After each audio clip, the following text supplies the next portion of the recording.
All right, welcome back to another episode of the TFD Performance Podcast. I'm joined by our very Mexican-looking friend, the Dojo Dietitian, aka Ryan Hasell, who is our TFD's performance dietitian. Dojo, thanks for coming back on.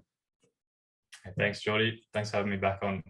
Now, today we're going to be talking all about carbohydrates. This is something that Ryan and I get asked probably about 13 million questions every single day. I don't think there goes a single day where I don't get a DM in my Instagram or one of our clients sends us a message about this. Dojo, why do you think people get so confused on carbs? What is it that about carbs that people get so confused about? I think carbs, it's kind of one of those things. There's always that sort of battle between fat and carbs as two like sort of demonized nutrients that get thrown around. There seems to be like team fat and team carbs, and they seem to butt heads about like which one is healthier, which one's better for performance. It's just, there's a lot of different information coming from different camps on it. So hopefully that's something that we can kind of get into the weeds on a bit today and provide a bit of clarity on. Yeah, I think it just really comes down to a misunderstanding of what they are. Like, I think a lot of the conversations I have about carbohydrates with my clients, all of that, oh, sugar is bad. Oh, I shouldn't eat this many carbohydrates. I shouldn't eat carbs late at night. Once you understand what carbohydrates are and what function they actually have in the body, it's very obvious that a lot of that is just rubbish. And it's like when you know these things and you go, oh, okay, I understand the structure of a carbohydrate, understand what happens when I eat it, I break it down, and what happens in my blood sugars and how insulin takes it. Once you understand that, you hear people talk about, oh, sugar is so much worse, or, you know, don't eat these at this time or whatever. And you go, oh, it just doesn't really fit. It doesn't really fit in. So I think let's just go over that, and let's just go over, we don't want to go too deep and give you guys a full biochemical lesson here, but we do want to get over the fundamental basic principles that will allow you to go, okay, I get this a bit more. So first and foremost, I think let's just get this out of the way. Carbohydrate foods, Dojo, just give us a quick rundown. What are a handful of high carbohydrate foods? Yeah, so carbohydrates, there's different types of carb foods, but essentially they're all going to come from like plant foods, right? And so carbohydrates in a nutshell is like the plant's store of energy. So any part of the plant that we would normally eat for energy, so like the roots, fruit, like seeds, grains, all of that kind of stuff, that's going to be like our carb food. So that's going to be things like potatoes, rice, wheat, like just different berries and fruits, like all of that kind of stuff is going to be really high in carbohydrates. Yeah, and I think it's important when we're talking about carbs is to how do we distinguish it from fats and proteins. And again, we don't want to go down a biochemical pathway, but like Dojo said, these are derived from plants. And a lot of what people talk about when we talk about carbs is, oh, sugar, and sugar is bad. All carbohydrates are essentially sugars. When we're talking about carbohydrates, we have these little building blocks, these little hexagonal things, and they build up, and we either have simple sugars or we have complex sugars. And then when we have really simple ones, they're things that you often hear people talk about glucose, fructose, galactose, and then you join a couple of those simple ones together and you get things like sucrose, which is table sugar, or lactose, which a lot of people will be familiar with, which is the sugar in milk. And a lot of people have problems digesting that. We'll talk about why that is. But they're what we call like our simple sugars. It's just one or two of these little hexagons. They're joined together. And then when we think about our complex things, we have lots and lots of these little hexagons joined together, and they can make these huge, big chains. And they're what we find in foods like Dojo saying, like in our rice, in our potatoes, in our breads. We've got these really complex things, and our body has to break them down. And that's different from, say, fats and proteins, because the building blocks for, say, a protein is just different amino acids, all of the essential and non-essential amino acids joined in different combinations, and they make things like our muscles, and they make things like our red blood cells and other hormones and other enzymes and cells and whatever. And fats are a completely different molecule in themselves with a hydrocarbon backbone without going everything. But that's important to realize, is that the building blocks for carbohydrates are all sugars. So when people come up to you and they say, oh, you know, sugar is terrible, it's like, well, on a technical sense, like I understand what you mean when you're talking about added sugars and refined sugars, we'll go out and all that. But in a very most technical sense, all carbohydrates are sugars. Yeah, exactly. And I think it's just that misconception of thinking some are sugars and some are something else. That's like really big in confusing people. But that is really what it comes down to, is they're all sugars, and it's just the structure of those sugars and how they're all bound together that kind of changes how they interact with our body. So As you mentioned, the longer chain ones, if you think about like how carbs are actually absorbed into the body, we can only absorb them when they are in that simplest form of just like one sugar molecule or one like glucose molecule. So the longer that chain is, essentially the longer it's going to take for it to get all the links to be broken. And then only then, once those links are broken and they're in their individual form, can it actually be absorbed up into the body. So that's where we get this differentiation between the types of carbs in terms of how quickly they can be taken up into the body and used. So when you're having things that are like much more simple sugars, so as you were mentioning, some of the things that are like table sugar or honey, or even more like processed foods that are going to be really sugary, so things like sweets and like jelly beans and all of that kind of stuff, that's all going to be the really simple sugars that are just going to basically go in and be absorbed up straight away into the blood.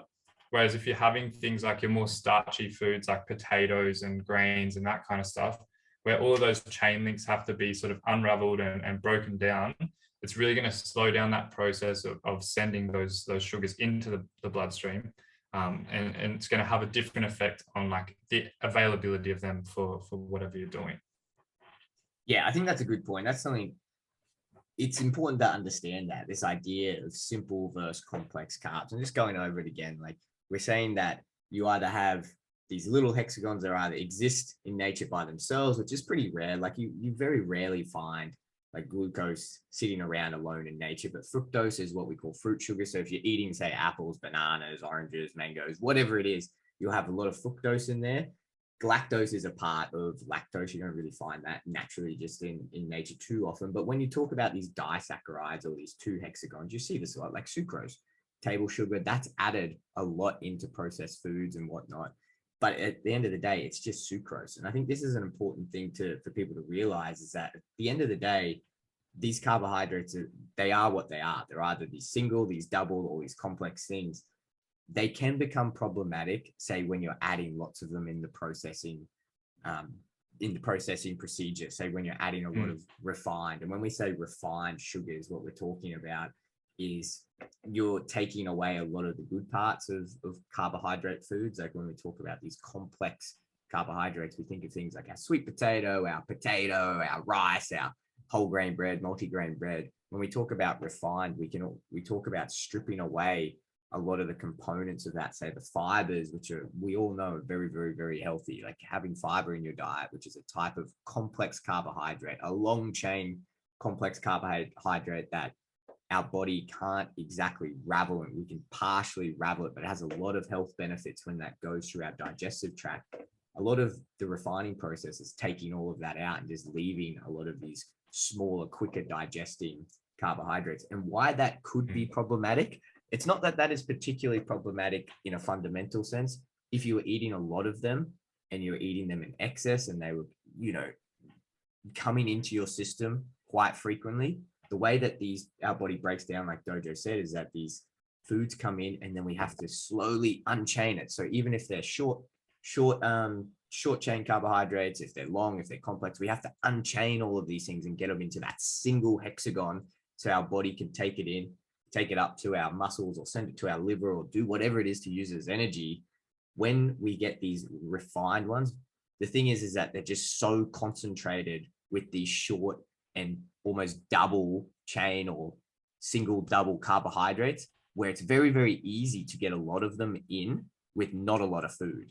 And I think that's a point that a lot of people don't understand, is that a donut isn't necessarily bad for the fact that there's a lot of processed or unrefined carbohydrates. It's just for what a donut is volume wise and how big it is. There's just a lot of those carbohydrates in, as compared to, say, if you were having a lot of sweet potato, which is going to have a lot of fiber in there. It's going to have a lot of these complex, and it doesn't have really any of these quote unquote unrefined or added sugars.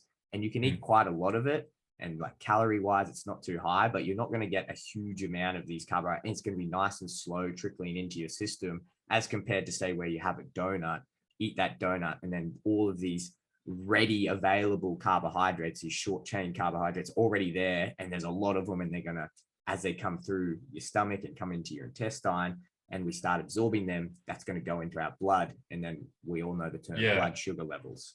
Well, let's talk a little bit about the blood sugar levels, because I think that's like a pretty key part in this as well. So like, so once we actually start getting to the blood, this is where the type of carbohydrate really impacts both like how useful they're going to be, but also this is where like a lot of the health considerations come into it as well. So as you said, like once it gets into the blood, it's then obviously like blood glucose, but so blood glucose is something that's really, really important for our bodies, and it's something that our bodies maintain like quite rigorously. So they do that, like our body does this with a hormone called insulin. So it's like, if you think about it, the way that it works with carbohydrates is carbs can't really get out of the blood and into cells without the help of insulin. So insulin basically acts as like a key to the doors on our cells, if you will, to open them up and let glucose in. Now, what happens is as we eat glucose and it goes into our blood, our body kind of like recognizes the blood glucose levels changing. It'll secrete more insulin and will kind of pack that glucose away. Where this becomes difficult is we kind of have like a capacity to respond to glucose, right? So if we have really high carbohydrate foods, but they're also really quick acting, so they're getting into the blood really quickly, our blood glucose is going to spike up. Then our body's going to like kind of freak out a little bit, like, oh shit, we need to get this blood glucose down, control it, make sure it's at like a healthy range again. So it's going to kick in heaps of insulin, right? And that's going to open up all the cells, put the glucose away. That's fine. The problem is when repeatedly doing this, so if we're just having like donut across the day, you're having these repeated spikes of glucose, you get big spikes of insulin. You do that over time, you can kind of think about it as like a rusting of the locks on the cells, all right? So like eventually over time, that key is going to get less and less effective at opening up that door. And we're going to have less and less carbs from that huge spike being able to be moved into the blood. Now, glucose, like it's a really awesome molecule for energy, but it's also kind of reactive.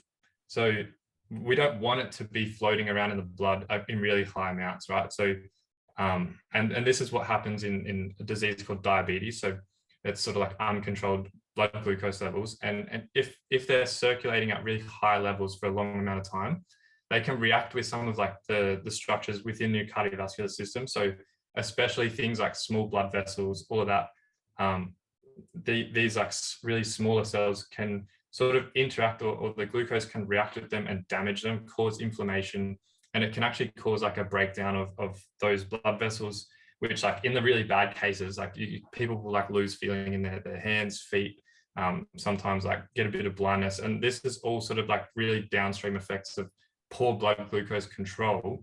And this is where I think a lot of the stigma around like carbohydrates and things come from, is this idea of increased like inflammation and like poor blood glucose control.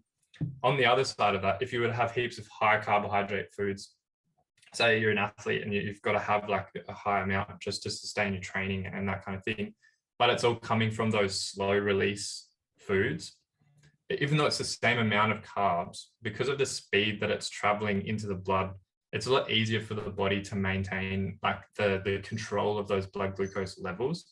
And so we don't often see like that sort of unhealthy resistance to insulin when we're eating more of those type of foods.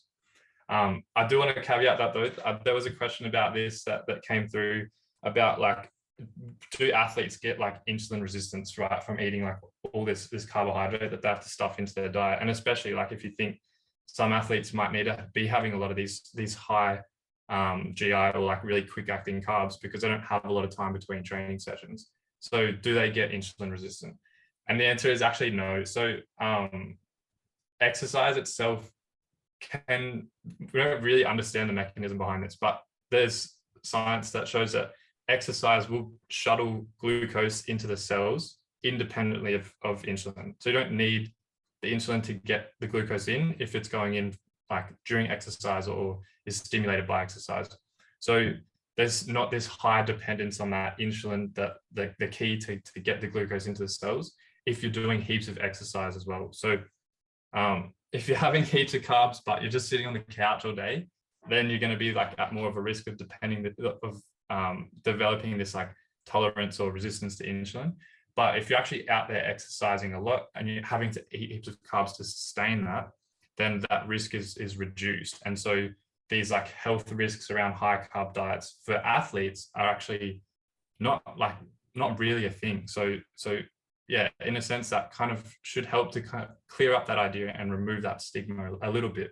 Now that you kind of understand that mechanism and how exercise can play into it. Yeah. Did you have any questions about that, Geordie? Or yeah, I think it's a good point to make, right? And I think it's important for people to understand that, because for a lot of athletes who engage in what we call glycolytic sports or glycolytic activity, you would have heard us talk about this 1,000,001 times. When we exercise, we obviously exercise at different intensities, and the way that our body works is that at lower intensities, our body fuels that exercise predominantly with fat. So when we're going out and doing slow, easy runs or going for walks or whatever, our body is quite happy to use this really slow burning log that is fat breakdown to fuel that. As soon as our heart rate starts going up and that intensity gets higher, our body needs a faster production of energy. And the way that it's evolutionarily coped with that is by getting this glucose metabolism or breaking down carbohydrates, because it's like firecrackers compared to the big slow burning log on the fire. Because when we break down carbohydrates, it's very fast acting. We can get energy really quick. Think about it from an evolutionary sense. If we're sleeping in a cave and then a woolly mammoth or a saber-toothed tiger or whatever comes into the cave, we can't have these really slow burning energy sources. Like we need to be go, go, go, go. Like you need to get up, grab the kids or whatever and run, or maybe fight the saber-tooth, who knows? But you need a really fast acting system. And that's what our carbohydrates are. So as these intensities go up, our body is really good at breaking them down really fast. And like Dojo said, for athletes, we have this mechanism where we translocate what's called these GLUT4 receptors, which you don't need to know what are, but essentially they're like a cheat code to the lock that allows glucose into the cell. Essentially, the way I think about it is every time that your muscle relaxes and contracts, I think about it's like opening the door almost and then closing it. And then as you open the door, more glucose can come out. And it's really beneficial for people with diabetes or insulin resistance to do exercise, because their key is a bit rusty. It doesn't work as well, but they can utilize this mechanism of doing exercise, contracting and relaxing the muscle to get that blood sugar up. And it can really be powerful for helping to control blood sugar levels. So I think what I'm getting at here is, one, you do need these carbohydrates and these short, fast acting carbs for exercise, because if you're doing wrestling, if you're doing boxing, if you're doing CrossFit, if you're swimming like really, really aggressively, you need quick, fast energy. And the way that you get that is through these fast carbohydrates. And there's been thousands, hundreds and hundreds and hundreds of thousands of studies that have confirmed when you get someone who is doing this high intensity activity and they have no carbohydrates or they don't have any carbohydrates before, and you get people who do have carbohydrates on, almost every single time to exhaustion, performance is always better with the group that has carbohydrates on board, because of this mechanism. Because we know that we get carbohydrates in our blood, it goes up, we've got that energy rapidly available. Our body during that high intensity exercise loves using those carbohydrates. Bang, bang, bang, bang. That person has more available energy. So it's really good. And I think this stigma that we're talking about really comes from, okay, well, if you eat donuts all the time, you're going to keep spiking this glucose, spiking. It's not necessarily the donut that's the problem, right? It's the concentration of these short carbohydrates that are in there that are rocketing our blood sugars up. And then, like Dojo said, for some people, they're just not going out. They're not doing this exercise. And all they're doing is sitting down, eating donuts all day. So they're just constantly getting their cells to use this key to unlock. And eventually the key just goes, nah, stuff this, I can't do it. So when it comes back to bringing this right back around, if we're going, you always hear us say like carbs aren't that bad, you can eat donuts. There is a caveat. It's like, yeah, like all boring statements from dietitians, it's like incorporate it as part of a healthy diet. If you're protein pacing throughout the day, and we're not going to get into it, the importance that having good amounts of protein and fat has on blunting this blood sugar spike that you get when you eat these fast acting carbohydrates. But if you have good protein throughout the day, you're eating good amounts of fruit and vegetables, you're eating consistently every 4 hours and getting good whole grains in, yeah, you can have some donuts in there, but you're not having them at every single meal all the time throughout the day. So you're not going to be rapidly spiking these blood glucose levels. It's not the fact that the donut itself is inherently bad. It's the abuse of what is in the donut that is bad. I think that's a perfect way of summing it up. Yeah. And like, so that's basically carbs in a nutshell there, right? So we've got the foods, we know like now, okay, it's broken down, and the speed at which it's broken down, that's going to affect our blood glucose levels. This is why our blood glucose levels are important. We don't want them to be spiking up too high, but we want to have enough that we're able to provide energy for exercise. And then now we know like the cells, they prefer carbohydrates as a fuel source when you've got to be doing that high intensity exercise. So for people asking like, are carbs essential? They are going to be essential if you're doing that kind of training. Yeah, I think that's another good point, right? And something that a lot of people will say is like, if they're like low carb or no carb advocates, they'll just be like, well, carbs aren't essential for life, right? Like our body can, and you know what? They are probably correct. They are correct. As a matter of fact, you can get away with eating purely fat and protein, and our body has an entire system designed just to handle that, to not handle carbohydrates. But the thing is, it's a survival mechanism. You go into ketosis, it's like a long-term survival mechanism. And you learn about this in like first, second year physiology. And the caveat to it is like, yeah, this is fantastic for when we lived out on the plains of Africa or whatever, and we didn't have access to food for sometimes weeks on end. We needed this. The thing is that our body does use glucose every single day. Our brain uses up to 120, 130, 140, depending on how big your noggin is, or grams of glucose every single day just to fuel it. A lot of parts of our body are quite happy to just work on fats. Other parts of our body do need this glucose. The thing is that our body wouldn't have these systems. Like we wouldn't, if we didn't need carbohydrates or they didn't serve a really important function for our body, we just wouldn't have the systems to process and to deal it. We wouldn't have a Krebs cycle. We wouldn't have this elaborate metabolic pathways, hundreds of pathways dedicated to turning protein into carbohydrates, turning fats into carbohydrates, and vice versa, turning carbs into whatever. That wouldn't exist if they weren't important for our body. So we do need them.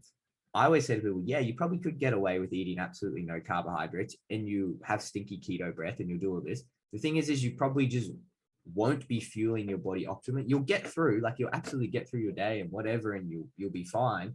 The second you want to go in and start doing any high intensity activity or any activity that's above, say, 60% of what your capacity, you're going to be on struggle street big time. Yeah, right. Well, to be honest, I think that's a pretty good overview of carbs and kind of how they work in the body. Did you want to leave it there, Geordie, and we can pick back up for some of those questions that came through on the gram in a short minute?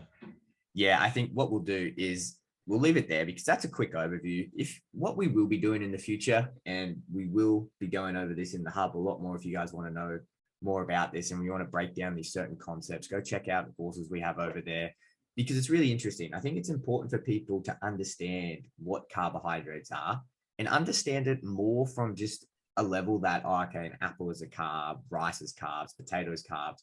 Learning the biochemistry, you don't have to be a biochemistry major, you don't have to have a degree in science to understand it, but just understanding the concepts, being able to visually see this and be like, okay, this is what these chains look like when they're all put together, and this is what the guys are talking about when these enzymes come in and they clip them. And you know, fiber is a bit different because, oh, that's what they're talking about, is that this enzyme can't get in and break down fiber because this chain is on the opposite side to what glycogen is.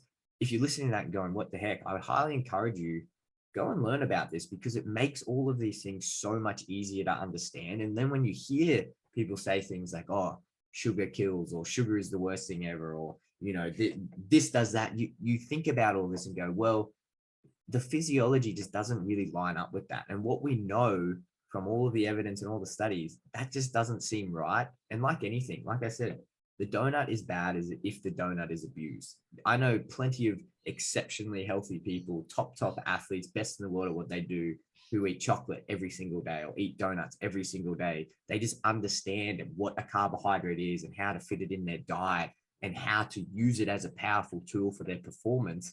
And they don't get caught up in all of that rubbish. And I think it's very easy to get caught up in all of that if you don't have this base level understanding of what carbohydrates are. So I encourage everyone, when we put all this stuff out, I would go check it out and learn more about it. But what we'll do is we got about 4 million questions on this Q&A about carbohydrates. The next episode, me and Dojo are going to break all of them down for you. Probably not all of them. We'll pick about 20. Just the good ones. Easy. Yeah. All right, Dojo, let's chat then, but thanks for coming back on.